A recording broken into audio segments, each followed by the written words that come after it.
fantastic model builders, it is time for the review of the Corsair #2, and this is the finished model right here. I had a little bit of issues with it, not too many.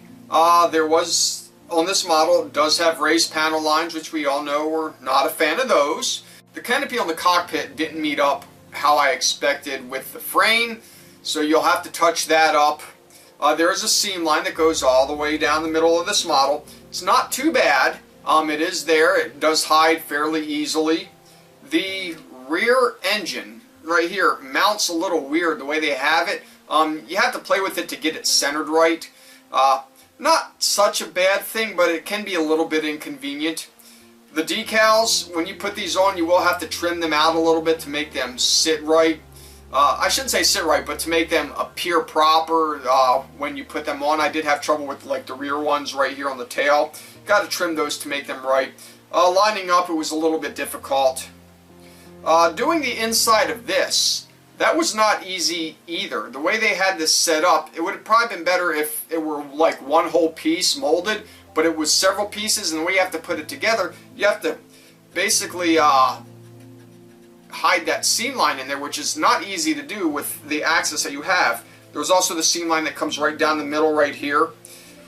The landing gear doors, putting those on, the instructions weren't very clear on that. So when you put those on, I decided to put the top one right here meets on the inside of the wheel well, and the one that goes right here actually goes onto the fuselage. We'll show you that right there. Just one of those things.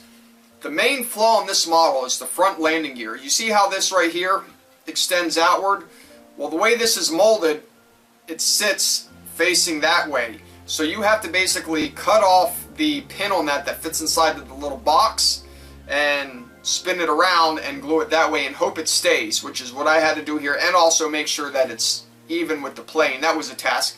That's one flaw. I don't know why they haven't fixed it. They probably just said, who cares, it's a cheap model, we're not going to worry about it. That's one little strike for Revell. Kind of disappointing.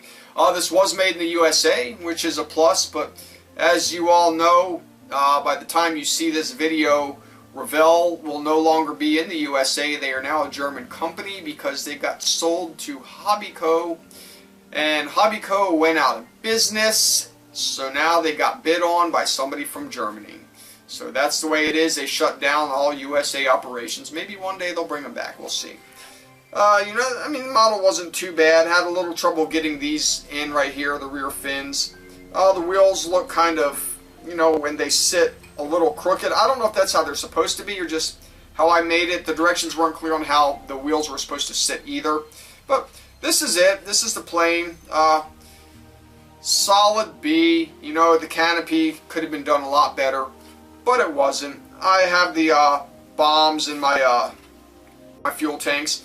It did have a couple of extra pylons, but those are on my favorite plane that I talk about so often, the F-16 Falcon Thunderbird that I turned into the Warbird version, which they arm, so I had to raid that box for parts, and you can see that video.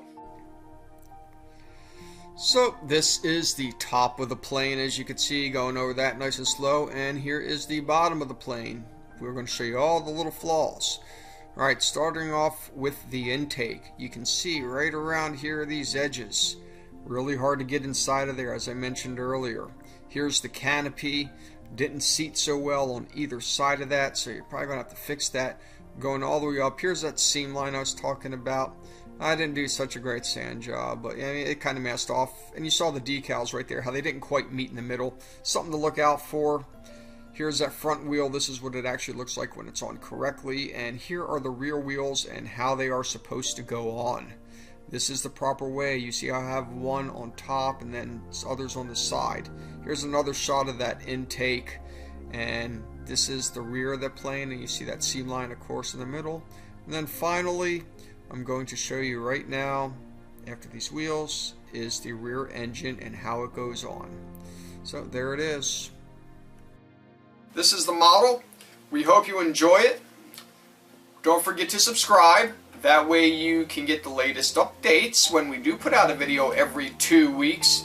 Give us some comments and likes. If you haven't seen the video on this, go back and watch the series. I think you'll like it. Until next time, see ya.